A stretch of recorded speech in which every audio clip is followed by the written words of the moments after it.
Welcome back to the channel, Lyndon Lamosse, this time going back to goalkeeping, stripping it further down to some very simple principles, some simple tips to help you if it's your first day on the job. Okay, getting really down to the basics, just how do you stand in position.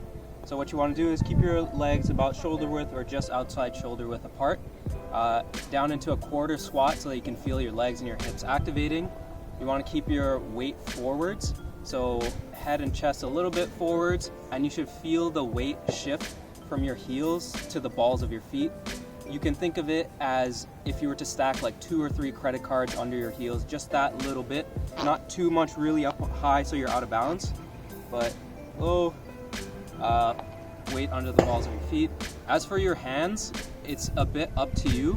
As long as they're up and in front of you, it doesn't matter if you want them closer or wider apart or up or down, just up and in front. So this is basically an analogy to help you mark your angles if you're a goalkeeper. So I'm using this tape measure. Generally, you want to be able to draw a line between the center of the goal through your feet and to where the shooter is.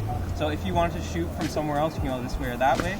If you want to shift over, so then I just keep following this line, and then I'm basically at a good angle to save the ball. So if you want to go back to the center now, how far out should you go from the net? 3 steps is about a good rule of thumb, but you can play around with it. For example, if you're a bit taller, if I go back, I have to stretch further to reach the end of the net. But again, if I'm a taller person, maybe I have more reach, and then that's more beneficial to me because now I have more time and space to react to the ball coming to me. But if I'm shorter and I want to try to get a little bit closer, now I have less time to react, but I don't have to cover as much space. And for the shorter person, your limbs are smaller. Typically you can move faster within your range, so maybe that's more beneficial for you. And finally, number 3 is a pop step. Adding a little pop step or tiny hop 1 or 2 inches off the ground just before the shooter hits the ball will give you more explosiveness. Your muscles are like elastic bands, and when you stretch them, they snap back into place.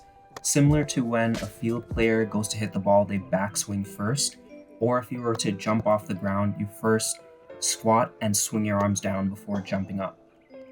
So those are your 3 basic principles for a beginner goalkeeper.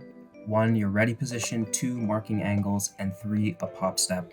I have another video of keeper basics that's a bit more technical, you can check that out. But as always, leave a comment for some feedback, like if you liked it, share if you think somebody else might too, and subscribe so you're in the loop for the next one.